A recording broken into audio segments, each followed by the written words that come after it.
تاکہ وہ اپنے رب کی نعمت کی قدر جانے کہ کیسی بلائے عظیم سے بچا کر کیسی نعمت عظمہ عطا فرمائی، مگر مردہ منکر ہے تو وہ سب سوالوں کے جواب میں یہ کہے گا، افسوس مجھے تو کچھ معلوم نہیں، میں لوگوں کو کہتے سنا تھا،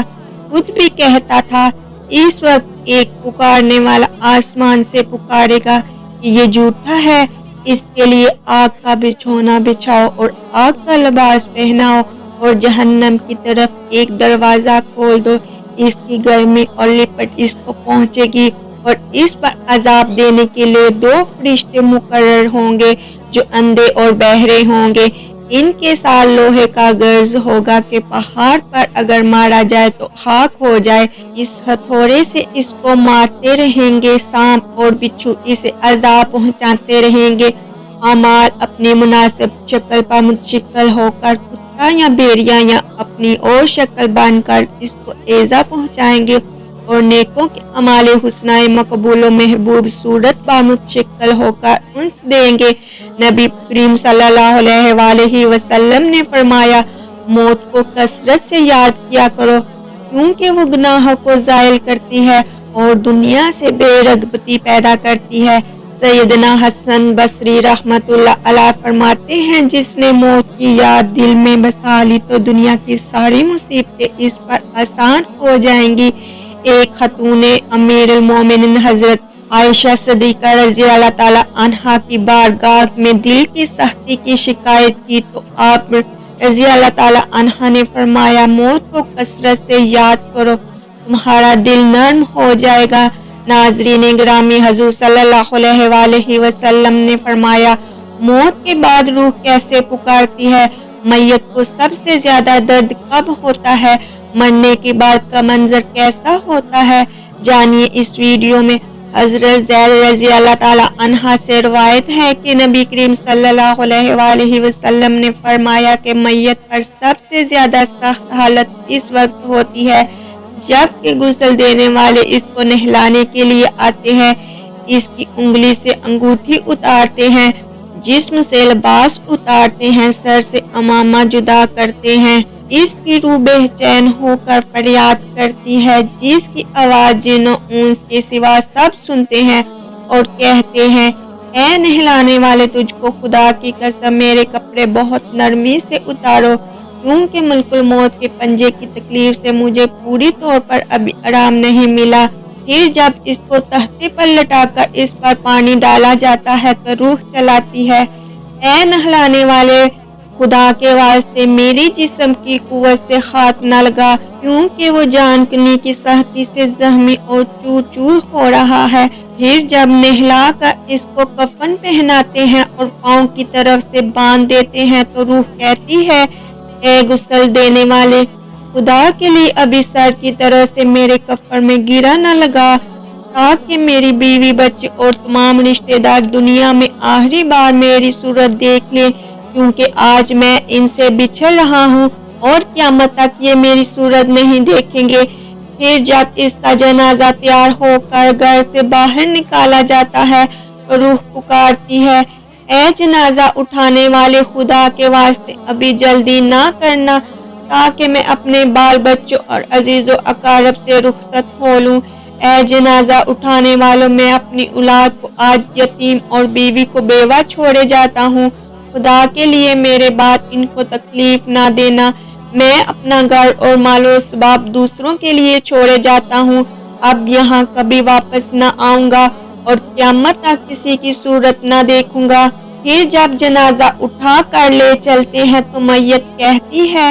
اے میرے بھائیوں، میں نے آج تک جو کچھ مال و اسباب جمع کیا تھا وہ سب وارثوں کے لیے تھا، آج ان میں سے کوئی میرے گناہوں کا ذرا سا بوجھ بھی نہیں اٹھا سکتا، ہر چیز کا حساب مجھ سے لیا جائے گا اور میرے وارث کھائیں گے اور اڑائیں گے۔ پھر جب نماز جنازہ کے بعد دفن سے پہلے کچھ لوگ اپنے اپنے گھر جانے لگتے ہیں تو میت کہتی ہے، اے میرے بھائیو، خدا کے واسطے ابھی سے ایسا ظلم نہ کرو، مرنے والا تو مانوس تھا اور تم دفن سے پہلے لوٹے جاتے ہو۔ پھر جب اسے قبر میں اتارتے ہیں تو میت کہتی ہے، اے میرے وارثو، ترکہ پانے والوں، میں نے جو کچھ مال جمع کیا تھا وہ سب تمہارے لیے چھوڑا، خدا کے لیے تم مجھ کو دعائے خیر اور فاتحہ سے بلا نہ دینا۔ بزرگوں کا قول ہے کہ آخرت کی منزلوں میں سے قبر پہلی منزل ہے۔ اگر اس منزل میں نجات پائے تو اس کے بعد کی منزلیں بہت آسان ہیں،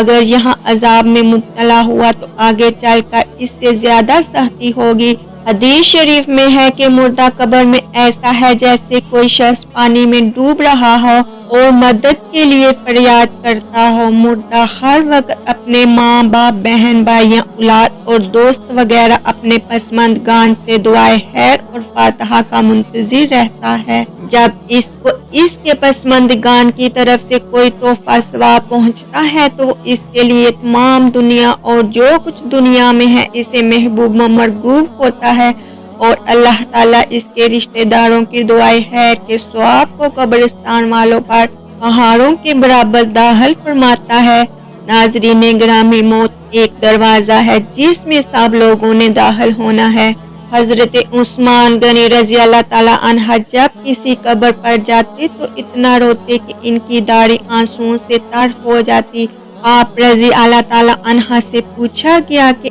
آپ جنت و جہنم کا تذکرہ کرتے ہیں تو نہیں روتے،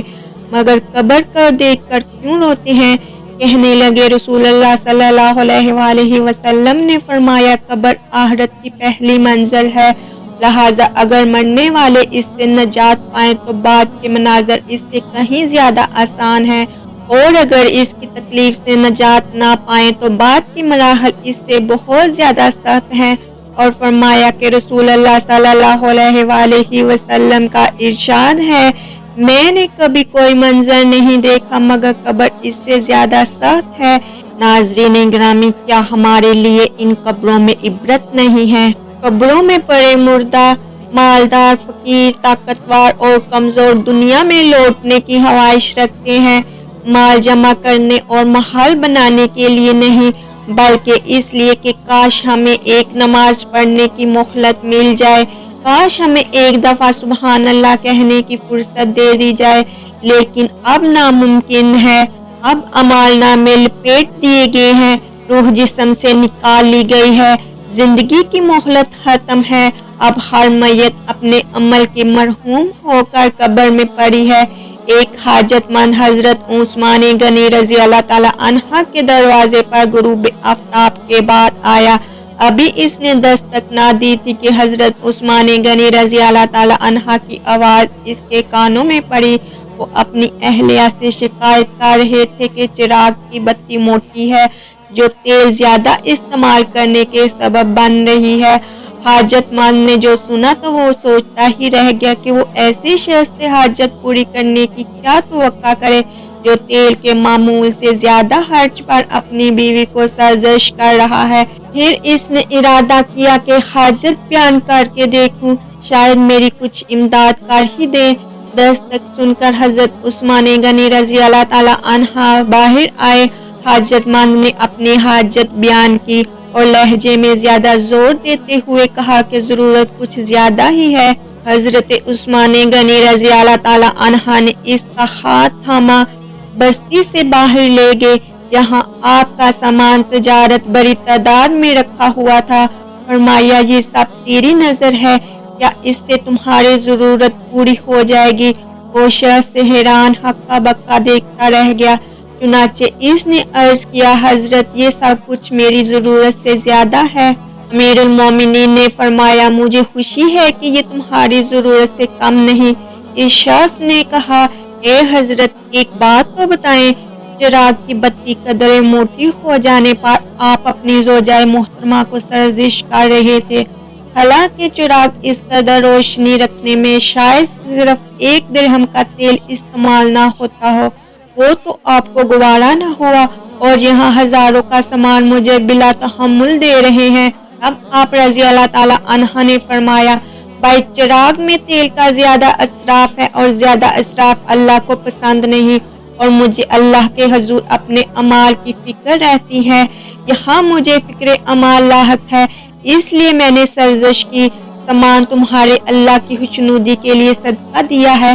اس پر اجر کی امید ہے، اور وہاں پر حساب کا خوف ہے۔ اللہ تعالی ہم سب کو دین کی سمجھ فرمائے اور ہمارا خاتمہ ایمان پر فرمائے، آمین یا رب العالمین۔